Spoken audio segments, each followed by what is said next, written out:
نجمی دیوار سے ٹیک لگائے بستر پر بیٹھی تھی۔ عذرا آپا، روشن آغا کھانے پر آپ کو پوچھ رہے تھے۔ عذرا نے اس کے پاس بستر پر بیٹھتے ہوئے کہا، مجھے وہ نظم سناؤ نجمی جو آج سب کو سنا رہی تھی۔ نجمی نے آنکھیں جھپکتے ہوئے پوچھا، ایک شہزادہ اور اس کا دوست مینڈھا؟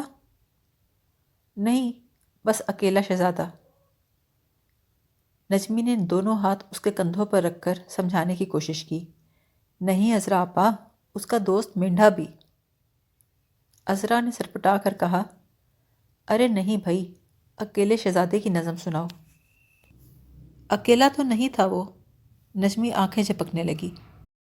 عذرا اٹھ کھڑی ہوئی، اچھا بھائی، کل سنیں گے۔ اس نے نجمی کا کشن ٹھیک کیا، جھک کر اس کی پیشانی چومی اور کہا، شبہ خیر بی بی، اب آپ سو جاؤ۔ اس کے کمرے کی بتی بجھا کر وہ باہر نکل آئی۔ گیلری اسی طرح طویل اور خالی تھی۔ دوسرے سرے پر موجود کمرے میں روشنی تھی۔ عذرا نے سوچا، یہ پرویز کا کمرہ ہے، اس اجنبی عورت کا جو مجھے نہیں جانتی، اور پرویز میرا بھائی جو میرا دوست بھی تھا، اس دوسری عورت کے ساتھ چلتا ہوا دور نکل گیا ہے، اور میں وہیں پر آ گئی ہوں جہاں سے چلی تھی۔ کاش میرا بھائی مجھ سے، میری دنیا سے صلح کر لینے پر آمادہ ہو سکتا، لیکن مجھے پرواہ نہیں۔ میں اپنے کمرے میں چلتی ہوں۔ یہ میرا کمرہ ہے، میں اس میں بچپن سے رہتی آئی ہوں۔ یہاں میں نے کیسے کیسے خواب دیکھے ہیں، مگر مجھے اس کمرے سے نفرت ہے۔ اس کے دریچے کے شیشوں سے یوکلپٹس کے پتوں کا جو عکس بنتا ہے وہ مجھے ناپسند ہے۔ بارش جب تیز ہو جاتی ہے تو اندر بہت شور آتا ہے، کیونکہ یہ کمرہ گیلری کے اختتام پر ہے، اس لیے بھی مجھے ناپسند ہے۔ اس کمرے میں نے کیا کیا سوچا، کیسے کیسے پروگرام بنائے۔ اس کمرے کی کارنس پر گلدان میں کتنی بار پھول سوکھ گئے، اور کتنی بار تازہ پھول ان کی جگہ رکھے گئے۔ یہ اتنی خاموشی کیوں ہو گئی؟ میرے ساز کہاں گئے؟ اف، میرے سازوں پر کتنی مٹی جم گئی ہے۔ اس نے سارے سازوں کے غلاف اتار دیے، ایک ایک کر کے انہیں باہر لے آئی۔ طویل گیلری میں اس نے تھوڑے تھوڑے فاصلے پر تانپورا، ستار، وائلن، طبلہ، ہارمونیم، کوئی ایک دیوار کے ساتھ، کوئی دوسری دیوار کے ساتھ، کوئی دروازے کے پاس، کوئی ریلنگ کے ساتھ۔ کچھ دیر وہ ان کے درمیان پھرتی رہی، احتیاط سے ان پر انگلیاں لگاتی رہی۔ اندھیرے میں دیوار کے سائے میں وہ سوئے ہوئے فقیروں کی طرح دکھائی دے رہے تھے۔ جب وہ بہت تھک گئی تو جا کر لکھنے کی میز پر بیٹھ گئی۔ لیمپ جلاتے ہوئے اس نے فیصلہ کیا، خط لکھ لیتی ہوں۔ پھر سوچا، لکھوں کس کو؟ پھر سوچا، کیا فرق پڑتا ہے، کسی کو بھی لکھ لیتی ہوں۔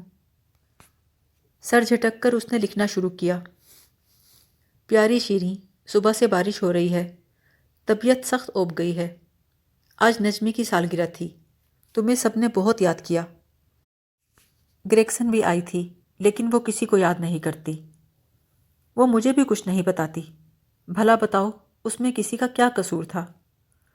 پر شیریں، وہ تو انگریز لڑکی ہے، کہتے ہیں یورپی اقوام بڑی سمجھدار ہیں موت کے معاملے میں، اور پھر موت پر کسی کا کیا بس ہے؟ شیریں، آج میں نے شام کے سمے کو اپنے ارد گرد پھیلتے ہوئے دیکھا۔ تم نے کبھی محسوس کیا ہے جب ذرا ذرا بارش ہو رہی ہو اور شام بڑھتی چلی جائے؟ آج میں نے سوچا، میرے کوریڈور طویل اور خالی ہیں اور زندگی سے کس قدر قریب ہیں۔ میں ان کوریڈورز میں اسی طرح پھرتی رہی جیسے وہ میرے بہترین دوستوں میں سے تھے۔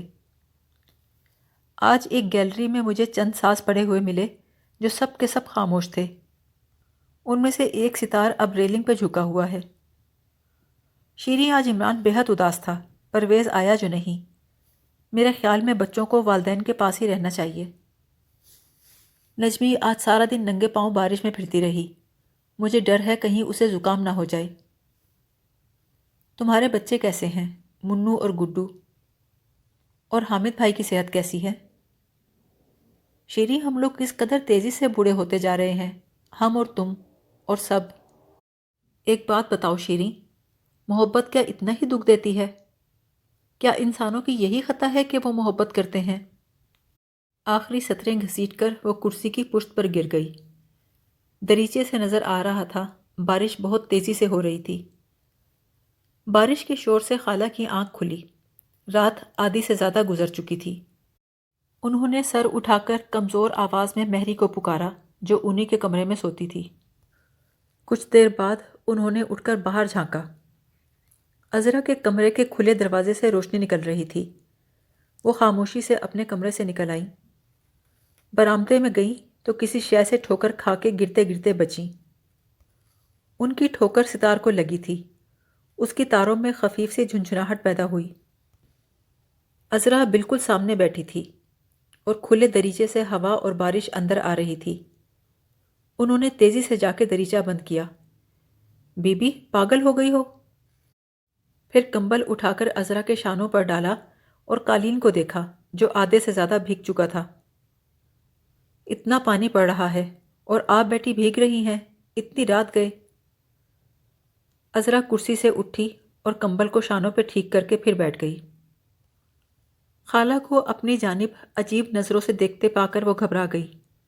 اس نے پریشان لہجے میں کہا، خالہ بیٹھ جائیے، اور کاغذات الٹنے پلٹنے لگی۔ خالہ نے اس کے چہرے پر بہت کچھ پڑھ لیا۔ عذرا تم ایک ایسے بچے کی طرح ہو جو چوری کرتا ہوا پکڑا جائے، حالانکہ نہ تم بچہ ہو نہ تم نے چوری کی ہے۔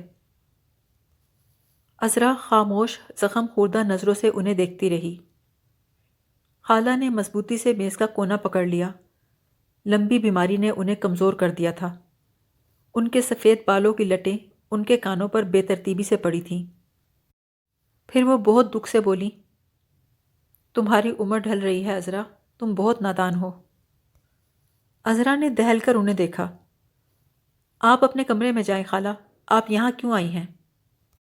زندگی میں پہلی مرتبہ وہ ان کے سامنے کھڑی ہوئی تھی، جہاں محض وہ دو عورتیں تھیں، ایک دوسرے کے لیے حقارت کے جذبات لیے ہوئے۔ چند لمحوں تک دونوں گستاخی سے ایک دوسرے کو دیکھتی رہیں۔ پھر عذرا کی بے کراں المناک نگاہوں کے سامنے خالہ ٹوٹ گئی۔ وہ کھڑے کھڑے کانپنے لگیں، میز کا کونا پکڑ کے فرش پہ بیٹھ گئیں اور رونے لگیں۔ عذرا کرسی پر بیٹھ کر اپنے کاغذوں کی طرف دیکھنے لگی۔ خالہ کے پیچھے پیچھے ان کی بلی بھی چلی آئی تھی اور اس وقت ان کی قمیص کے دامن سے کھیل رہی تھی۔ جب خالہ نے آنکھوں پر سے ہاتھ اٹھایا تو اپنے آپ کو اسی طرح تنہا بیٹھے ہوئے پایا۔ اس وقت انہیں اپنے اور عذرا کے درمیانی فاصلے کا احساس ہوا جو ان کے درمیان پیدا ہو چکا تھا۔ پھر خالہ نے ہمت کر کے کہا، تم کیا چاہتی ہو عذرا؟ روشن آغا اس غم میں ہلاک ہو جائیں؟ آپ جائیں خالہ، عذرا نے تقریباً چیخ کر کہا اور اٹھ کھڑی ہوئی۔ خالہ نے دہشت سے اسے دیکھا۔ اس کی کچلتی ہوئی سرد نظروں کے سامنے خالہ لوٹنے پر مجبور ہو گئیں۔ ایک نامعلوم ندامت کے مارے انہوں نے جھک کر بلی کو اٹھایا اور تیز تیز چلتی کمرے سے نکل گئیں۔ جب عذرا اکیلی رہ گئی تو بستر پہ جا لیٹی۔ اس کے دماغ میں سناٹا سا تھا۔ لیٹے لیٹے اس نے محسوس کیا کہ کمرے میں ہوا کی شدید کمی تھی۔ اس نے اٹھ کر دریچہ کھول دیا۔ کھڑے کھڑے اس کا چہرہ بھیگ گیا لیکن ہوا پھر بھی نہ تھی۔ ایک دم بہت گھبرا کے اس نے لمبے لمبے سانس لیے۔ مایوس ہو کر اس نے چیخنا چاہا لیکن آواز کہیں دور رہ گئی۔ اس نے رونے کی کوشش کی لیکن بے سود۔ سانس کو جاری رکھنا اس وقت اس لمحے کا اہم ترین کام تھا، لیکن اس کوشش میں اس کے سر سے پسینہ بہنے لگا۔ بارش تھوڑی دیر کے لیے رک گئی تھی اور اب کمرے میں گیلے قالین کی بو پھیلی ہوئی تھی۔ سردیوں کا موسم گزر رہا تھا جب علی کو نعیم کے رہا ہو کر گاؤں پہنچنے کی اطلاع ملی۔ اسی رات اپنی بیوی سے مشورہ کرنے کے بعد وہ گاؤں کے لیے روانہ ہو پڑا۔ وہ اب شانتی نگر میں نہیں رہنا چاہتا تھا، وہ واپس گاؤں جا کر کھیتی باڑی کرنا چاہتا تھا۔ اس کی ماں 1 سال ہوا مر چکی تھی اور زمینوں پر بڑی ماں کا قبضہ تھا، چنانچہ اسے نعیم کی واپسی تک رکنا پڑا تھا۔ نعیم اور عذرا کا بڑا مکان برسوں سے بند پڑا تھا اور اس کا باغ ویران ہو چکا تھا۔ بس ایک بوڑھا رکھوالا رہ گیا تھا جو دن بھر دھوپ میں بیٹھا حقہ پیتا اور قناعت سے اپنے ارد گرد کی مرتی ہوئی دنیا کو دیکھتا اور نظر انداز کرتا رہتا تھا۔ اس نے آنکھوں پر ہاتھ کا سایہ کر کے دیوار کے ساتھ گزرتے ہوئے علی کو پہچان لیا۔ وہ نعیم کا پرانا نوکر تھا، لیکن علی کو پسند نہ کرتا تھا۔ آم اور امرود کے ضائع ہوتے درختوں کو دیکھ کر علی کو بہت دکھ ہوا۔ اس نے سر اٹھا کر اوپر دیکھا، دوسری منزل کی کھڑکیوں کے چند شیشے بھی ٹوٹ چکے تھے۔ کٹائی کا موسم نزدیک تھا، گاؤں کے چاروں طرف پکی ہوئی فصلیں تیار کھڑی تھیں۔ علی نے جان کر لمبا راستہ پکڑا جو مختلف کھیتوں کا چکر کاٹ کر گاؤں میں داخل ہوتا تھا۔ کھیتوں میں سے گزرتے ہوئے وہ دونوں ہاتھ فصل پہ پھرتا رہا۔ مویشیوں کے احاطے میں داخل ہوا تو اس کی بوڑھی بھینس اسے دیکھ کر خوشی سے ڈکرانے لگی۔ علی نے پیار سے اس کے سر پہ ہاتھ پھیرا اور جگالی کا جھاگ اس کے منہ سے صاف کرتے ہوئے سوچا، جانور نہیں بھولتے۔ اندر نعیم اپنی ماں کے پاس بیٹھا کھانا کھا رہا تھا۔ وہ اٹھ کر گرم جوشی سے اپنے بھائی سے گلے ملا۔ علی، میں تو خود آنے کا ارادہ کر رہا تھا۔ اس نے علی کو پاس بٹھا کر مکھن اور روٹی کھانے کو دی۔ علی غیر معمولی اشتہا سے کھانا کھانے لگا۔ بوڑھی عورت اسے دیکھ کر ہمدردی سے رونے لگی۔ نعیم نے دوبارہ علی کی طرف دیکھا تو اسے صدمہ ہوا۔ تم بہت کمزور ہو گئے ہو۔ علی نے جھینپ کر اسے دیکھا اور بولا، تم بھی کچھ بوڑھے لگتے ہو۔ بوڑھے تو سب ہوتے ہیں، پر جوان آدمی ایسا کمزور تو نہیں ہوتا۔ کیا وہاں کھانے کو نہیں ملتا؟ علی نے مختصراً کہا، خالص نہیں ملتا۔ کھانے کے بعد وہ دونوں باہر نکل آئے۔ دیر تک مویشیوں کے درمیان پھرتے اور باتیں کرتے رہے۔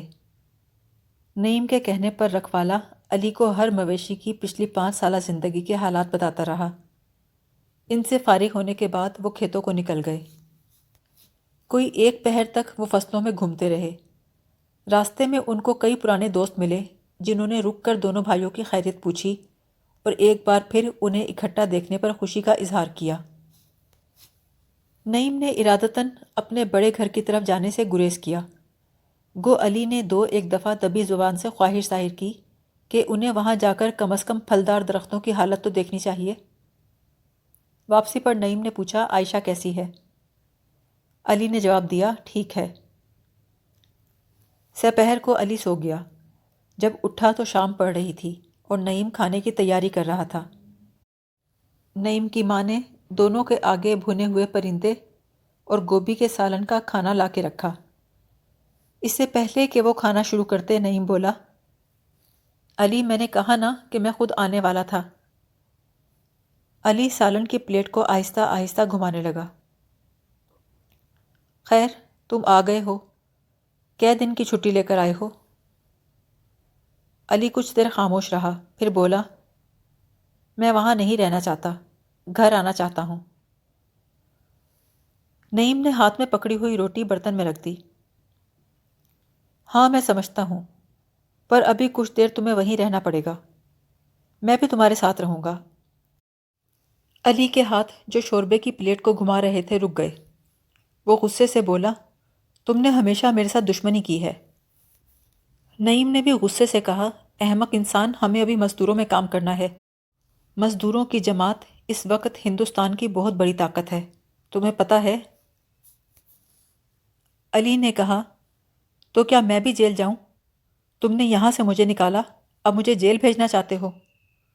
تم خود جا کر جو مرضی کرو۔ نعیم ایک دم اٹھ کھڑا ہوا، پشت پر ہاتھ باندھ کر کمرے میں چکر لگانے لگا۔ ایک لوہے کا برتن اس کے پاؤں کی ٹھوکر سے اڑ کر شور مچاتا ہوا سامنے دیوار سے جا ٹکرایا۔ اس کی ماں آگ جلانا چھوڑ کر دم بخود بیٹھی تھی۔ چولہے سے دھواں نکل نکل کر کمرے میں بھر گیا تھا اور آنکھوں کو لگ رہا تھا۔ علی کے سر پر رک کر نعیم نے کہا، احمق آدمی، تم ہماری مدد کر سکتے ہو۔ علی نے قمیض کے دامن سے آنکھیں پوچھیں لیکن خاموش رہا۔ یکلخت نعیم غصے سے بولا، تو پھر تم یہاں نہیں آ سکتے، ادھر کا رخ بھی نہیں کر سکتے۔ علی نے کہا، میں وہاں بھی نہیں رہ سکتا، میں تنگ آ چکا ہوں۔ نعیم نے گرج کر کہا، جاؤ یہاں سے، جہنم میں جاؤ، یا کہیں بھی، ابھی نکل جاؤ یہاں سے۔ علی اپنی جگہ سے اٹھا، پھر بیٹھ گیا۔ جاتا ہوں۔ نعیم گرج کے بولا، ابھی نکل جاؤ۔ علی تھوڑا نرمی سے بولا، جاتا ہوں، کھانا تو کھانے دو۔ نعیم نے دروازے کی طرف بازو لمبا کر کے کہا، بھاگ جاؤ، جہاں مرضی ہو جاؤ۔ اچھا، علی انتہائی غصے میں اٹھا اور بھاگتا ہوا باہر نکل گیا۔ روانگی کی تیزی میں اس نے اپنی بوڑھی بھینس کی لگاوٹ بھی نہ دیکھی جس نے اسے دیکھ کر کان کھڑے کر لیے تھے۔ گاؤں کو کوہر نے لپیٹ میں لے رکھا تھا۔ وہ جوہر کے کنارے رک کر پانی میں چمکتے ہوئے تاروں اور درختوں کے عکس کو دیکھنے لگا۔ اس وقت اس کے دل میں غصے کے ساتھ ساتھ بہت زیادہ رنج بھی تھا۔ اس رنج نے اس کے دل کو مردہ پرندے کی طرح کر دیا تھا۔ وہ اپنی جگہ خاموش بیٹھا رہا، پھر قدموں کی آواز سن کے چونک پڑا۔ اندھیرے میں ایک حیولہ کمزور چال سے اس کی طرف بڑھ رہا تھا۔ شام کے سناٹے میں نعیم کی آواز آئی جس میں نرمی تھی، علی۔ علی نے دانت پیس کر کہا، سورنی کا جنا، ستیلا بھائی۔ یہ کہہ کر وہ بھاگ کھڑا ہوا۔ گھر پہنچ کر جب اس نے کھانا کھایا اور عائشہ کو ہر دم بک بک کرتے رہنے پر پیٹا تو اس کے دل پر موت کا سایہ گہرا ہو گیا۔ صبح کام پر جاتے ہوئے اسے عجیب سا احساس ہوا۔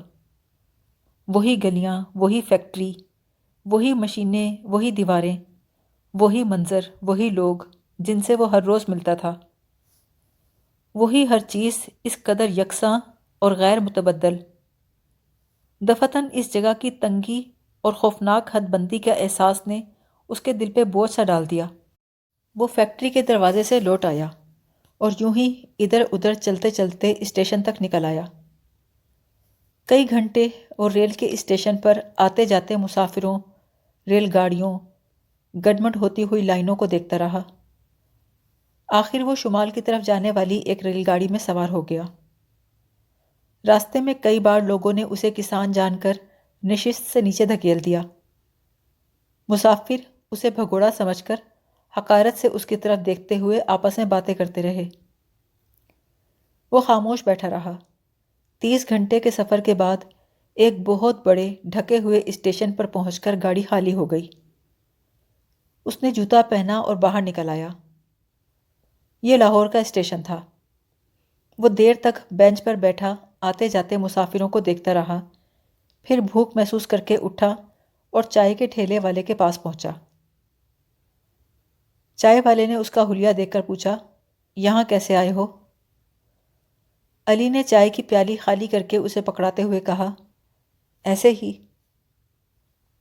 نوکری کی تلاش میں ہو؟ ہاں۔ مل جائے گی، مل جائے گی، چائے والے نے تشفی کے لہجے میں کہا، جب تک تم میرے پاس رک سکتے ہو۔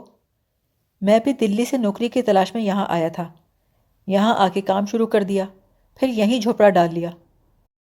یہاں میں ہوں اور میری ماں، بس۔ پنجاب روزگار کے لیے اچھا ہے، جب تک کام نہ ملے میرے پاس رک جاؤ، جو مرضی دے دینا۔ جب کام مل جائے تو مرضی ہے، چاہے الگ ہو جانا، چاہے ساتھ رہ لینا۔ تھوڑی دیر کے بعد علی شہر دیکھنے کی غرض سے چل پڑا۔ وہ عمر میں پہلی مرتبہ اتنے بڑے شہر میں آیا تھا۔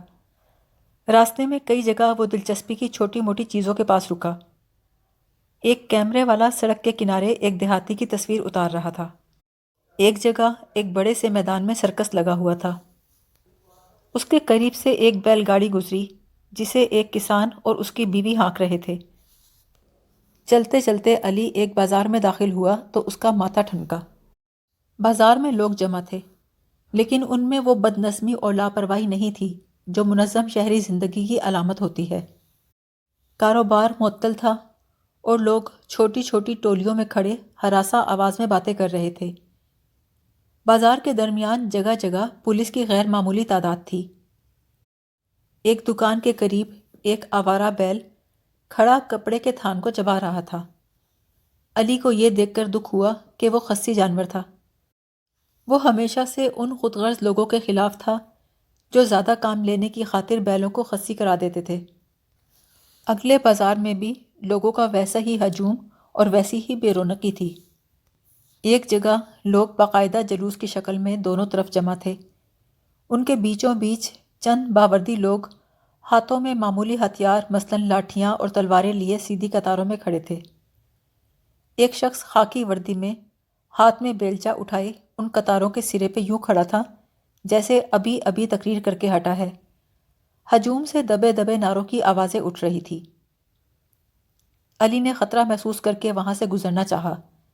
جب وہ ہجوم میں سے گزر رہا تھا تبھی چند پولیس کی لاریاں آ کے رکیں اور ان میں سے انگریز افسر اور مسلح گورے سپاہی کود کود کر نکلنے لگے۔ اس کے دیکھتے دیکھتے ایک انگریز افسر نے آگے بڑھ کر سرے والے بیلچہ بردار سے کوئی بات کی۔ اس آدمی نے جواب میں انگریز افسر کے منہ پہ زور کا تماچا مارا۔ انگریز افسر نے پیچھے ہو کر ریوالور نکالا اور 1 فٹ کے فاصلے سے گولی چلا دی۔ گولی اس شخص کی آنکھوں کے عین درمیان لگی اور وہ گر پڑا، لیکن اس سے پہلے کہ وہ افسر سنبھلتا عقب سے کسی نے اس کے پہلو میں بلم چبو دی۔ وہ ریوالور پھینک کر بلم کے دستے پہ جھکتا چلا گیا۔ پیچھے سے ایک دوسرا انگریز افسر بھاگا آ رہا تھا۔ اس نے ریوالور مجمع کی طرف لہرایا اور فائر کر دیا۔ ایک دم ہی بھگدڑ مچ گئی اور چشمے زدن میں پورا بازار گولیوں کے خشک دھماکوں اور بارود کی بو سے بھر گیا۔ پہلے تو علی کھڑا کا کھڑا رہ گیا، پھر بھاگتے ہوئے ہجوم کے دھکوں کے ساتھ وہ بھی بھاگنے لگا۔ اسے ایک زخمی سے ٹھوکر لگی اور وہ لڑکنے لگا، پھر چھلانگ لگا کے ایک زینے پہ چڑھ گیا۔ اس نے زور سے دروازہ پیٹا۔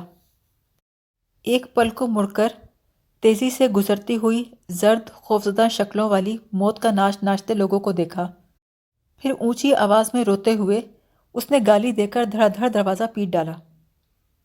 دروازہ کھلا تو علی دھکے سے اندر داخل ہوا۔ دروازہ کھولنے والی عورت لڑکھڑا کے پیچھے ہٹی۔ وہ ایک معمولی شکل و صورت کی عورت تھی جس کی جوانی ڈھل رہی تھی۔ علی گھبراہٹ میں کافی دیر چٹخنی بند کرنے کی کوشش کرتا رہا اور بڑبڑاتا رہا۔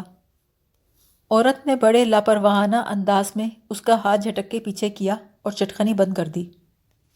چلو، اس نے اسی بیزار لہجے میں کہا اور علی کو آستین سے پکڑ کر زینے میں دھکیل دیا۔ آگے پیچھے سیڑھیاں چڑھتے ہوئے دونوں اوپر آ گئے۔ چھوٹے سے کمرے میں پہنچتے ہی علی چارپائی پر بیٹھ گیا۔ عورت کھڑکی کی درز میں سے نیچے کا نظارہ کرنے لگی۔ انسانی چیخوں اور گولیوں کے چلنے کی آواز لگاتار آ رہی تھی۔ عورت نے زیر لب کہا، چوہوں کی طرح مر رہے ہیں۔ علی خاموش بیٹھا حیرت اور خوف سے اسے دیکھتا رہا۔ آہستہ آہستہ گولیوں کی آوازیں آنا بند ہو گئیں۔ یک لخت عورت نے چونک کر کھڑکی بند کی۔ نیچے کوئی دروازہ پیٹ رہا تھا۔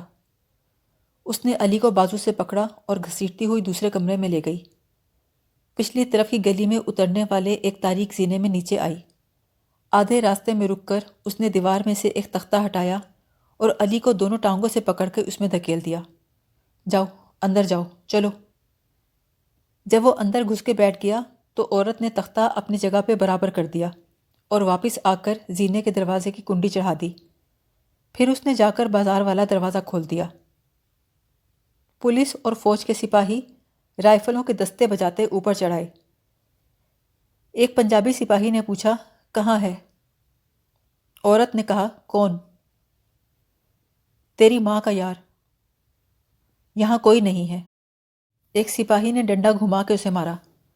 بتا کہاں گیا، بتا۔ پنجابی سپاہی گالیاں بکتا ہوا جھپٹا اور اسے بالوں سے پکڑ کے گھسیٹتا ہوا دوسری دیوار تک لے گیا۔ عورت اپنے آپ کو بچانے کی کوشش کرتے ہوئے چلائی، مجھے نہیں پتا، یہاں بس میں رہتی ہوں۔ سپاہی نے بوٹ کی ٹھوکر اس کی کمر میں ماری۔ بتا رنڈی، وہ کہاں گیا؟ گورا سپاہی جو ہاتھ میں اسٹین گن لیے خاموش کھڑا تھا آگے بڑھا اور عورت پر جھک کر ٹوٹی پھوٹی اردو میں نرمی سے بولا، ٹھیک ٹھیک بولو رنڈی۔ عورت نے تڑپ کے سر اٹھایا۔ اس کے منہ سے گالیوں کی بوچھاڑ سی نکلی، پھر بولی، ہاں میں رنڈی ہوں، ٹھیک ہے، یہاں ہر کوئی آ سکتا ہے، کر لو جو کرنا ہے۔ گورا سپاہی منہ بنا کر پیچھے ہٹ گیا۔ اس کے ساتھ آئے ہوئے سپاہی الماریاں اور صندوق کھول کھول کے دیکھتے رہے۔ چارپائیوں کے نیچے کھڑکی کے باہر دیکھنے کے بعد وہ زینے کا دروازہ کھول کر اندھیرے میں اتر گئے۔ نیچے پہنچ کر انہوں نے گلی کا دروازہ کھول کے دیکھا، اسے بند کیا اور پھر لوٹ آئے۔ ایک سپاہی نے عورت کے کھلے بال اپنے بازو پہ لپیٹ کر انہیں گھسیٹا۔ عورت نے اس کی کلائی میں اپنے دانت گاڑ دیے۔ سپاہی نے دوسرے ہاتھ سے اپنے آپ کو چھڑایا، پھر اسے مارنا شروع کر دیا۔ جب تک وہ اپنے پاؤں پہ کھڑی رہی، وہ سپاہی گھونسوں، بوٹوں اور رائفلوں کی ضربوں سے اسے ایک سے دوسری دیوار کی طرف اچھالتے رہے۔ جب وہ فرش پہ ڈھیر ہو گئی تو اس کا لباس پھاڑ ڈالا اور پیٹھ پر ڈنڈے برسانے لگے۔ تھوڑی دیر کے بعد انہوں نے پیٹنا بند کر دیا اور اس کے ارد گرد خاموش کھڑے ہو کر خالی خالی نظروں سے کمرے میں دیکھنے لگے۔ وہ یک لخت پشیمان ہو گئے تھے اس بے جان انسانی جسم کو جس سے انہیں کچھ حاصل نہ ہوا تھا دیکھنے سے اعتراض کرنے لگے۔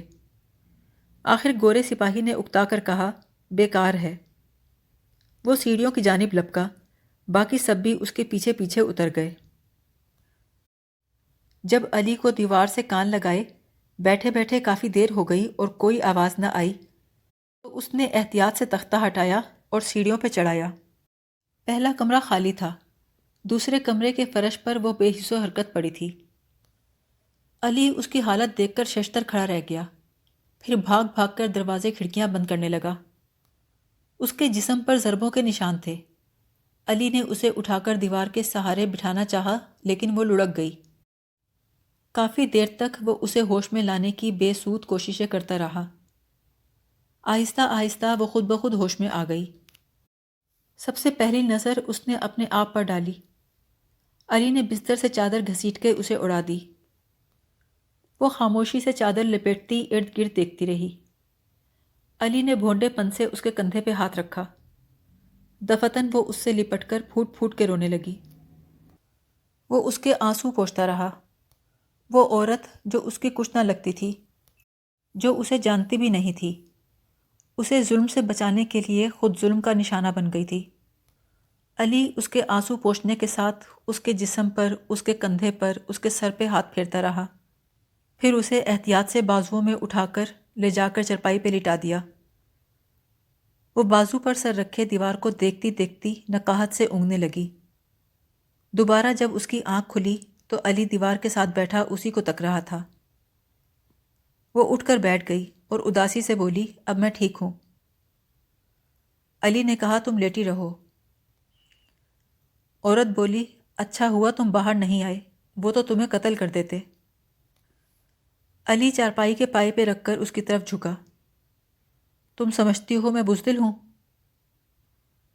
وہ ہنس پڑی، نہیں۔ علی نے اداسی سے کہا، گاؤں میں سب کہتے ہیں کہ شہر میں رہ رہ کے میں بزدل ہو گیا ہوں۔ وہ عورت علی کے بالوں میں انگلیاں ڈال کے ہنسی، ارے نہیں پگلے، تم نے کھانا نہیں کھایا نا؟ علی نے کہا، نہیں کھایا، لیکن تم بیٹھی رہو۔ اب میں بالکل ٹھیک ہوں۔ وہ چادر لپیٹتی ہوئی دوسرے کمرے میں چلی گئی۔ جب دوبارہ برآمد ہوئی تو اس نے سفید ریشم کا اچھا لباس پہن رکھا تھا۔ اس کا منہ دھلا ہوا تھا اور بال سنورے ہوئے تھے۔ وہ خاموشی سے مسکراتی ہوئی کھانا پکانے کا سامان نکالنے لگی۔ علی نے پوچھا، میں آگ جلا دوں؟ اس نے کہا، تم بیٹھے رہو، میں سب کام خود کر لوں گی۔ علی کمرے میں پھرنے لگا۔ کھڑکی سے جھانک کر دیکھا تو باہر موت کا سناٹا تھا۔ سڑک پر چند آوارہ کتے ادھر ادھر پڑی لاشوں کو سونگھ رہے تھے۔ وہ وہاں سے ہٹ آیا۔ اس نے کنکھیوں سے اس عورت کی طرف دیکھا جو چولہے کے آگے سمٹی سمٹائی بیٹھی کھانا پکا رہی تھی۔ اس وقت وہ اسے بہت پیاری لگی۔ تمہارا نام کیا ہے؟ زہرہ بیگم۔ وہ خوشی سے سر ہلا کے بولا، اچھا، میرا نام علی ہے۔